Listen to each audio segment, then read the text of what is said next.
Austin's got a black eye, Rodney's got a white boy challenge, and the Reign of Terror continues on for another week. Welcome back to Fog Wrestling, May 26th, 2003. Shawn Michaels almost cried his wonky eyes out tonight, and we may as well just begin with it. I wasn't feeling this promo between Michaels, Triple H and Ric Flair. I understand what they were going for, Michaels putting over Flair, but it came across a bit cringy to me, man. Bend over, Flair. Let me kiss your ass. But yeah, it doesn't matter if you're black or white. No one's beating Triple H. Tonight. Or any other night for that matter during the Reign of Terror.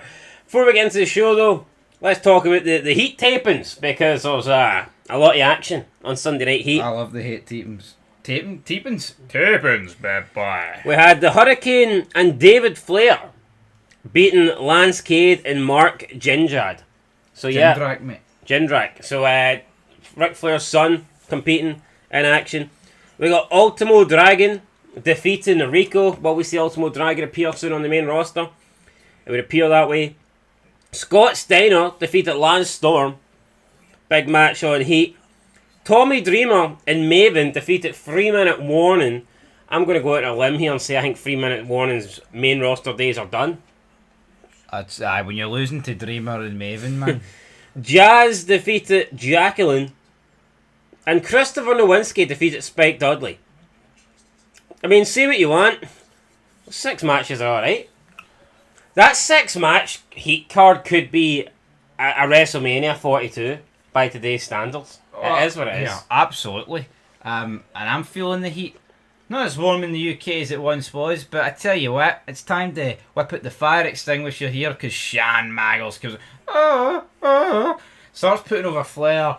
Flair comes out looking a bit old. 16 time. Whoa! Michaels puts over the performance. He really puts it over. Right, he went 7 minutes with Triple H. He came close, right? And he lost. Yeah, clean, relatively. Why are we pretending that Ric Flair put on the performance of a lifetime? I know. It's not quite Shawn Michaels coming back at Elimination Chamber and winning the belt. Or Michaels coming back at SummerSlam and defeating Triple H in that unsanctioned match. It just felt very similar, this promo, to like Nash a couple of months ago where he was stuck in the middle of Michaels and Triple H. But honestly, folks, I had no idea that like we had this couple of weeks limbo period where Evolution kind of didn't exist. Because make no mistake about it, at this point it feels dead and buried. Yeah, it looks like Ric Flair is getting further away from Triple H and Batista and Randy Orton. Will we ever see them again? Well, there is a masked man running about tonight, more on him later, but Bischoff comes out and says Ric Flair Michaels is too big for Alabama, so it'll happen. Eric Bischoff presents Bad Blood. I mean, it'll be a good match, I've no doubt, but I just don't really understand this. Yeah, but see, this was good, because this is when GMs used to be like, I'm not putting this match on in this shitty place, and the heel GM would get heat, but now you have the face GMs in current day wrestling just booking matches for next week, and it's like, that's a heel maneuver. That's always been a heel maneuver. Yeah. But now it's supposed to be alright, the norm, so to speak. But also, why the fuck would the live crowd care about you booking a match for next week? They want to see the match right here, right now. Tonight, damn it. But here, Bischoff's a fair man, so he's going to give the crowd something that is worth seeing tonight. Ric Flair and Shawn Michaels taking on Triple H. A bit of a, unfamiliar move here for Eric Bischoff. May I add, does he know something that maybe we don't know? Maybe he does. Maybe Shawn Michaels doesn't know either, but maybe Ric Flair does. I don't know. I'll tell you what, though, it's a weird match, but by God, it's a big match. Can't really dispute that. But up next, we got Booker T versus dun dun dun dun dun dun. That's Test. That's no Test. That's Booker T. But I tell you what, Booker T at this point, WrestleMania 19, to taking on one half of Test and Steiner, which at this point are kind of split up. But Stacy Keibler, she's splitting the services while Test was coming out. King was kind of made a reference about, well, what about if me and you split up, JR, and Stacey managed both of us? Just, it kind of fell flat, didn't it? I don't think it had more potential when he thought about it, but when he said it, it kind of just fell. What do you want him to say? Well, he kind of quickly retracted it, didn't he? It sounded better in his head than when he came out and said it. Not really. I think he left it open for JR, and JR just ignored him. So JR blanked him. Is the reason why you think it fell flat? I don't think it fell flat. I think it did a wee bit. I think he was just asking a question. Oh, maybe if we split up, I'll be able to get Stacey to individually fucking manage me. I think that's the point he was trying to make. Fair enough. I don't know what you're expecting. You expecting some sort of punchline? I was. It didn't really happen. You expecting him to get up and run down the ramp and spear Stacey or something? It didn't happen. Ask her to marry him? It didn't happen, folks. It was pretty funny, though. Stacey's too old for the king to ask her to marry him. Probably. King's more of a House of the Dragon arranged wedding kind of guy, isn't he? Aye, something like that. Anyway, right, Booker T drop kicks Stacey after Tess pulls her in the middle of the middle of the ring. He goes for baseball, drop kick to the outside, and baseball slide, boom, Stacey gets flatlined. Tess then gets in the ring. Steiner comes down to make the save. He carries her to the back, and Tess eats a super kick after Booker T kicks out the pump handle slam. So Booker T wins. Tess can't win a match in a tag team, and he can't win a match in a singles match. I mean, at this point, Tess, momentum, going backwards. Yeah, Tess is one of those guys, man, that I think's just underutilised for pretty much the entire course of his career. Debuts with 99, and that's probably the highest he ever got up the card. When he was Stephanie's, boyfriend, feuding with Triple H, around like late 99. And it's a shame because, in my opinion, he got way better from there. But just for whatever reason, folks never really got the chance to flourish. But anyway, we'll move on to Stone Cold Steve Austin. He's sporting a black eye. Apparently he was in a car crash. Well, you didn't like the opening segment. I thought this segment was a bit strange as well. Triple H, he's trying to lick up to Austin. He sees what's happened. Bischoff has made that handicap match. Austin's made the match against Kevin Nash at Bad Blood. Triple H is trying to get out of these things. He's putting over Austin. Oh, you look great. Oh, you've been working out, Steve. Your muscles. This and that.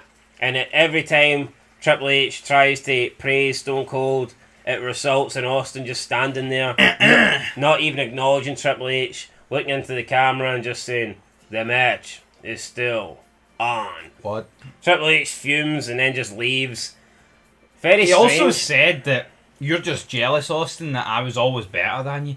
Bullshit, pal. No, it's weird though, right? You always get like things in these days in modern wrestling where they're like, oh, I'm better than him. We're better than the Attitude Era, right? And it's like decades at this point removed. Austin literally, he hasn't even retired at this stage. It's nothing official. I mean, obviously he kind of just peters out, but he had a match 2 months ago, if that.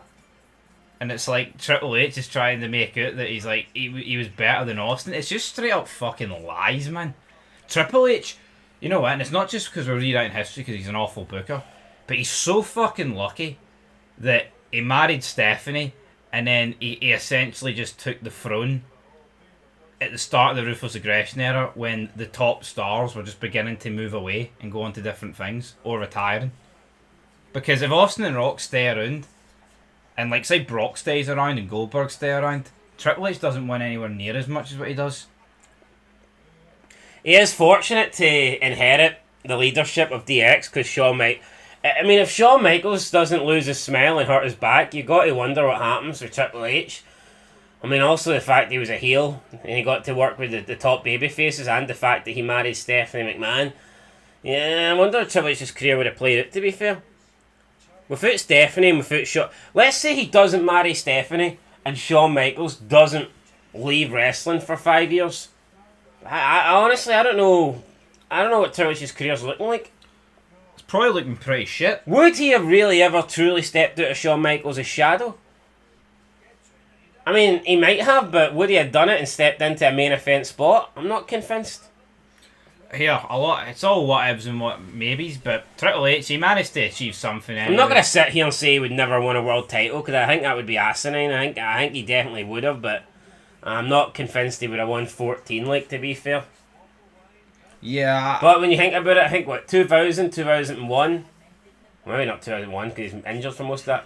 But especially, late 99, 2000. I mean, Triple H does win a lot of world titles in that period. Seems to share them with The Rock. Back and forth, hot potato, but Austin says he slipped on a bar of soap. What was he doing in the shower with a bar of soap? We'll never know, but apparently it was a car crash, folks, and you can quite clearly see bruising all over Austin. A lot of makeup here, so not good for the rattlesnake. Up next, we get Val Venus versus Steven Richards. He tries to get Victoria to be in his movies. He's starting a new porno company. I don't know, it's weird though. I just think Val Venus having this gimmick 2003 feels a little bit out of date there, you know what I'm saying? Trish is on commentary. JR calls Victoria. He made some ugly reference, or he said her face is like her personality or something like that, ugly. Which I didn't really understand, because King's like this woman lover, and it's not like Victoria's hideous. I mean, she's not Trish Stratus, like, but I don't know. I felt like a weird comment for King. And then when Val Venus goes for the finisher... Do it, say the money shot. Yeah, King was adamant that Trish Stratus had to be the one to call the move, and eventually she did. And King seemed to love it, so... One of the only times I can recall Trish Stratus on commentary. And King fucking loved it. Well, I'm sure King will recall it to his dying days. He loved all 2 minutes, yeah. Right, then we got Coach and Kevin Nash, and Nash really... I mean, Nash is sitting here like he's in the house or something on the phone. Just got there in the end. Tell you what, though, right? Kevin Nash, see when he's feeling it, I think he can deliver a promo. He's got some epic comedic undertones. See when he's just there to collect the paycheck, he is very mundane, very boring. Well, I think the paycheck was getting collected in this promo because it wasn't very good.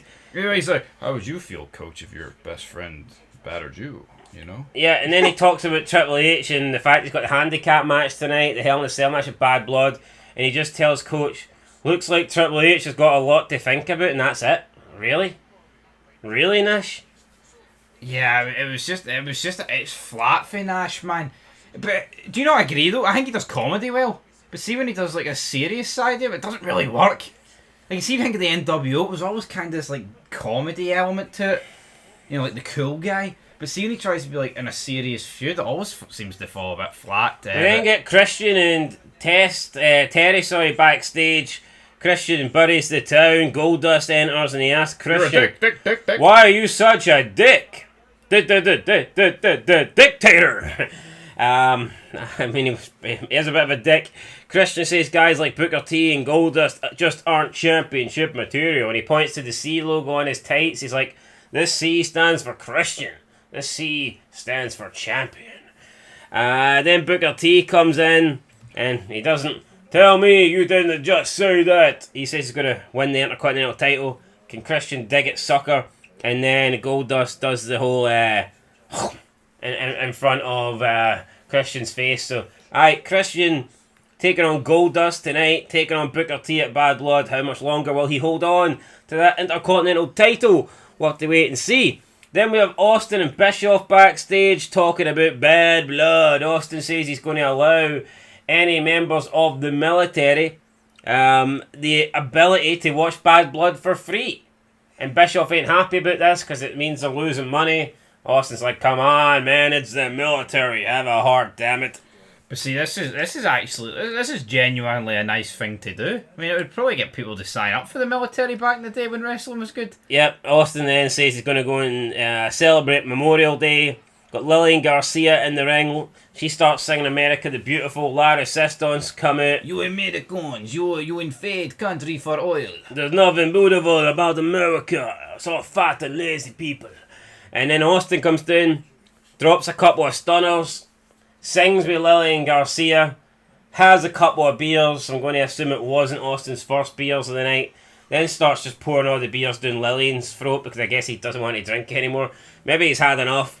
Lillian basically drinks all the beers and Austin grabs a few more and heads to the back. So, I mean, Austin can't really complain. He's getting to turn up to work and drink fucking beer. I mean, see Scott's blog of Doom, he pointed out, he was like, do they really need to beat up a new tag team for the sake of a one-off segment? And it's like, they bashing the fact that McMahon's like, you know, putting this all-American love affair in there. But it's like, Larry Sistons a month into the run here are getting stunned by Austin. Yeah, they're getting the Austin rub. So and also, it's getting heat on them for what's going to happen later on. Why can't... See these people that have wrestling websites and like, you know... They just don't know shit. No, they don't know shit. I mean, if Spike Dudley comes out and beats him up 2-on-1 and hits a double Dudley dog through a table, then I'd be like, you know what, I think Larry Sistons just got buried there. But with Larry Sistons getting to come out and get some heat by burying America and then getting attacked by the biggest star in professional wrestling, How's that a bad thing for them? On what planet? I know people just honestly, man. The more people you actually listen Do you think Lara Sistons were told this and they were like, oh, that's, I don't know, that doesn't really work for us, that's a bad spot for us? Or you think they were thinking, fucking happy days, we go out to bash America, then Austin bashes us. Win-win. Well, we're not. Yeah, as you pointed out, we're not talking about a double Dudley fucking dog for, Spike Dudley. We're talking about Austin. I mean, Stone Cold Steve Austin, the guy, the man. Moving on, Flair. He's being watched by a guy. Hopefully, he doesn't drop the soap because I think it could be all over him. Who is it? The soap. Who is this masked man? Some guy. They did a good job here because he was like wearing what Triple H was wearing. But it wasn't Triple H. Well, why would it be Triple H?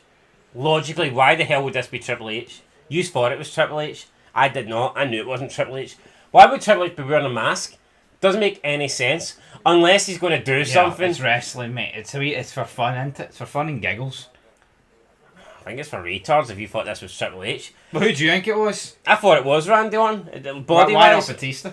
It just doesn't look like Batista. He had a mask on. He had a It balaclava doesn't look on. like Batista body wise. Like Randy Orton joined the body UVF. He didn't have the Batista shape.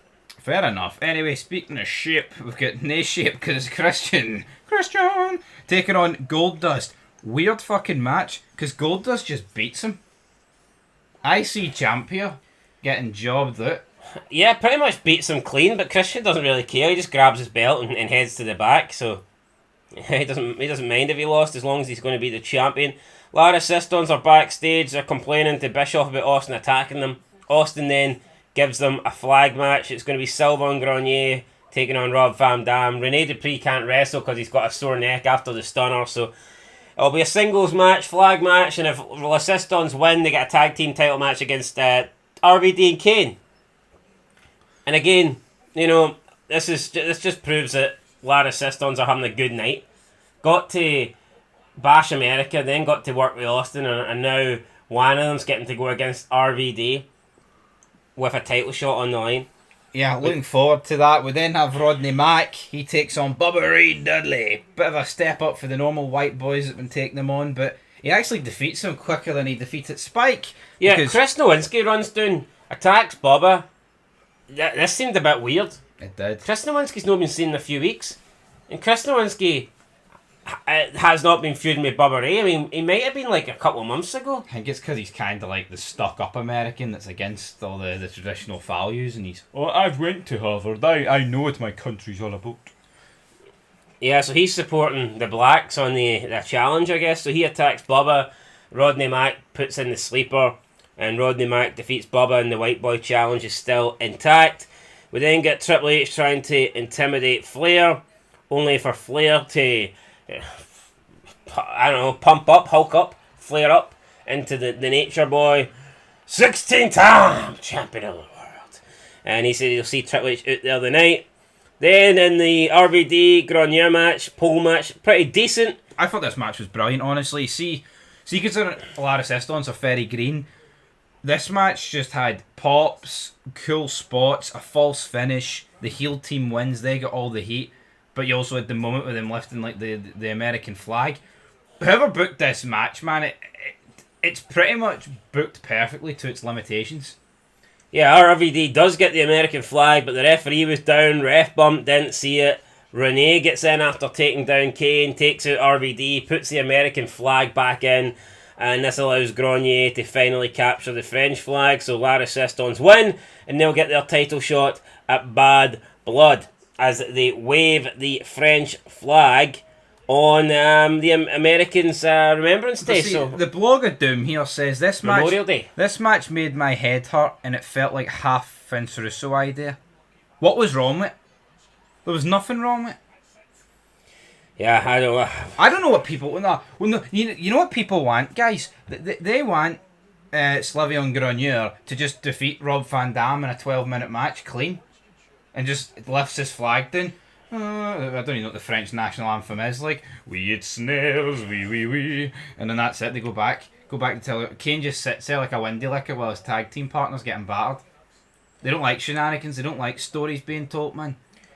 Anyway, we move to the highlight reel, and Jericho starts off the highlight reel with some big news, and that is next week his guest will be The Rock, the People's Champion, not Christian, but Dwayne Johnson himself. So The Rock is coming back.